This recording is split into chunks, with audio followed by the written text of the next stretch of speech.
현재 일본의 네티즌들을 불타오르게 하는 기사가 있습니다. 한국 해군 잠수함 부대의 주적은 일본인가? 2020년 11월 거제 옥포조선소에서 3,000톤급 잠수함이 진수식이 있었다. 이로써 한국은 총 20척의 잠수함을 보유하게 되었다. 그런데 이날 진수됐던 잠수함의 이름은 안무함이었다. 안무는 과거 봉오동 전투에서 일본군을 크게 무찌른 것으로 알려진 인물이다. 2021년 현재 기준 한국이 보유한 잠수함 20척의 한 명은 다음과 같다. 이렇게 총 20척의 잠수함 중에서 이천함과 장보고함을 제외하곤 전부 항일을 대표하는 한국의 역사적 인물이다. 이건 지극히 정상적인 국가라 할 수 없다. 굳이 인명을 한 명으로 쓰려 한다면 이미 없어진 일본 제국을 타겟으로 삼기보다 현존하는 위협인 북한을 타겟으로 삼는 것이 정상일 것이다. 오늘날 한국인의 역사인식이 얼마나 왜곡된 상태에 있는지를 단적으로 말해주는 기형적인 상황이다. 잠수함뿐만이 아니다. 한국의 대표적인 강습 상륙함의 한 명은 독도함이다. 일본을 의도적으로 자극하려는 오기가 느껴진다. 이것은 일종의 가스라이팅으로도 볼 수 있다.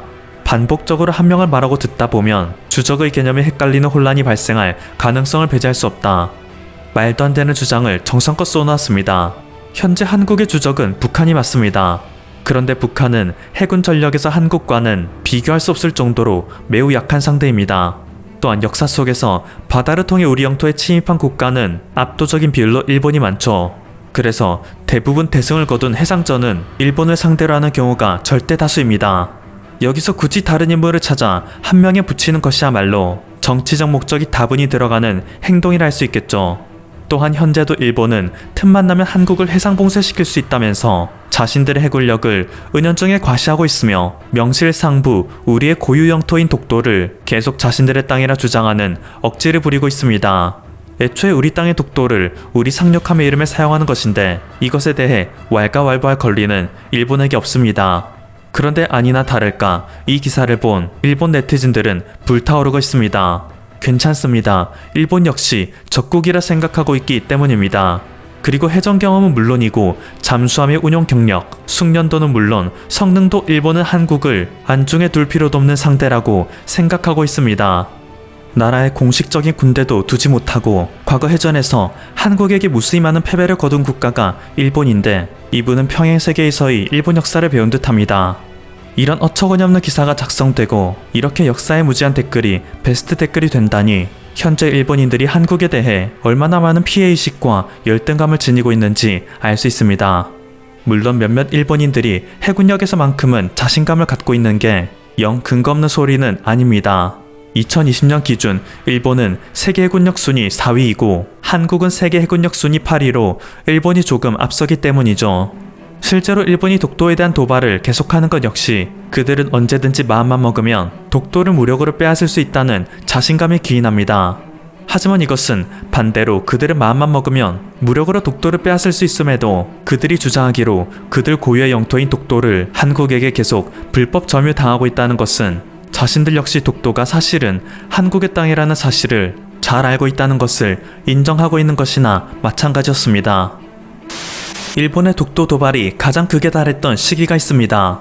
바로 아베 신조 일본 전 총리가 관방장관에 있었을 때 일인데요. 당시 일본의 독도 영유권 주장이 날이 갈수록 심해지자 우리나라는 독도 영유권에 대한 강화를 목적으로 독도 근해 해저 지형을 조사하고 그 결과를 국제수로기구에 한국식 지명으로 등록하려 했습니다.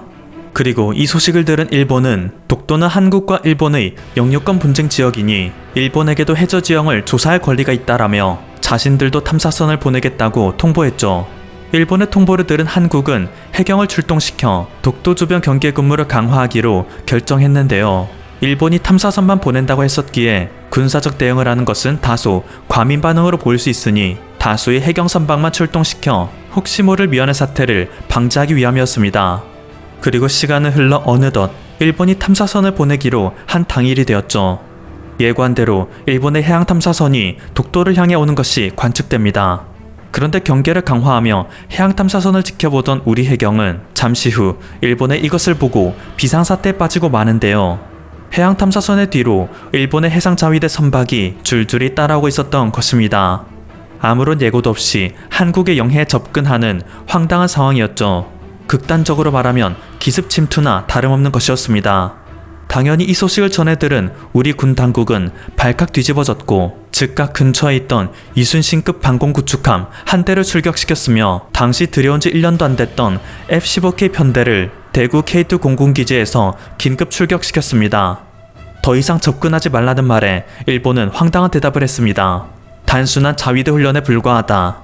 그러면서 그들은 계속 앞으로 전진하여 독도 인근에 다다랐고 우리 군에서는 자위대가 더 이상 다가올 시 발포하라는 명령까지 내리며 상황은 일촉즉발의 위기에 처했습니다. 결국 상황을 지켜보던 미국이 보다 못해 둘 사이에 개입했고 일본도 그제서야 한수 물러서며 해상자위대를 철수시켰습니다. 이게 불과 15년 전의 일입니다. 일본의 네티즌들은 아직까지도 이 일을 두고두고 회자하며 그때 조금만 더 전진했으면 독도를 되찾아올 수 있었는데 미국의 눈치를 보느라 영토 수복을 하지 못했다며 아쉬워합니다. 실제로 그때 우리의 해군력은 참담한 수준이었기에 일본이 마음만 먹으면 독도를 빼앗을 수 있었기 때문이죠. 지금 이 순간에도 일본의 극우주의자들은 매일 입으로만 독도가 일본의 땅이라 주장하지 말고 무력을 행사해서 빼앗아야 한다 주장합니다. 상식이 통하지 않은 국가에게 대화가 통할 리가 없다. 실제로 전쟁을 치른다 해도 한국의 편이 될 국가는 어디에도 없고 일본이 압도적으로 이길 것이 뻔하니 얼른 우리의 땅을 되찾아야 한다. 그런데 이쯤 되면 한 가지 의문점이 생깁니다. 분명히 독도에 대한 일본의 도발 수위는 점점 높아지고 있습니다. 도쿄올림픽에 독도를 일본의 땅으로 표시해 놓은 것도 그렇고 일본 국방백서라든지 각종 일본의 공식 자료에 독도가 한국에게 불법 점거당하고 있는 곳이라는 주장을 하고 있죠. 그런데 15년 전의 해상자위대 파견 사건 이후 초계기 적용 위협 이외에는 일본이 딱히 인상적인 무력 시위를 보인 적은 없습니다. 일본의 해상자위대는 그때와 변함없이 여전히 세계 탑급인데 왜 그들은 여태 단 한 번의 무력 시위도 하지 않은 것일까요? 그것도 아베 신조가 오랜 기간 총리의 직위에 있었을 때도 말이죠. 이유는 단순합니다. 15년 동안 한국의 해군력이 급성장했기 때문입니다. 당시만 해도 한국은 세계 해군력 10위권 밖에 있을 정도로 육군에 비해 약한 해군력을 지니고 있었습니다. 그런데 일본의 독도 도발이 있은 뒤 한국은 급격하게 해군력을 증강시켜 순식간에 8위까지 올라섰죠. 일본이 무혈입상하기에는 우리의 전력도 만만치 않게 된 것입니다. 일본이 상상한 것 이상으로 빠른 속도의 군사력 성장이었는데요. 그들이 얕봤던 것은 우리의 생산 능력이었습니다.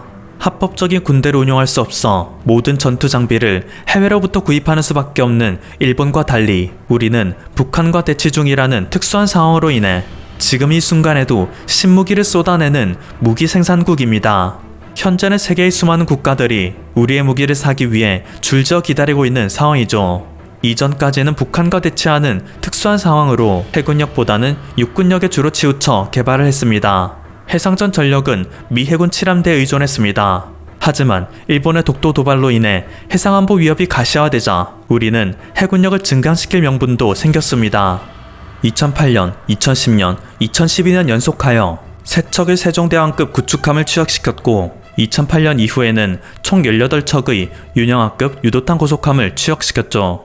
2013년 이후에는 6척의 인천급 호위함, 2척의 대구급 호위함을 취역시켰습니다. 다가오는 12월에는 신형 서울함이 작전 배치될 예정이며 이후에도 동해함, 대전함, 포항함, 천안함 등 거의 1년에 2척꼴로 대구급 호위함이 작전 배치될 예정입니다. 이외에도 각종 고속정은 총 5척 취역하였고 앞으로 11척이 작전 배치될 예정이며 영상 초반부에서 일본이 경계했던 장보고급 잠수함, 손원 1급 잠수함, 도산 안창호급 잠수함 20척이 실전 배치되었습니다. 우리나라에서는 더 강한 전력을 갖추어야 한다 아우성이지만 사실 이것은 세계 어느 나라에서도 상상할 수 없는 속도입니다. 마치 무기 공장과 다름없는 모습으로 신형 무기를 찍어내고 있는데 세계 최고의 조선소가 한국에 몰려있기 때문에 오직 한국에서만 볼 수 있는 광경인 것이죠. 또한 한국은 일본이 더 이상 허세로라도 한국을 해상 봉쇄할 수 있다고 말 못할 정도로 그들을 혼쭐 낼 수 있는 최종 병기도 개발 중에 있습니다.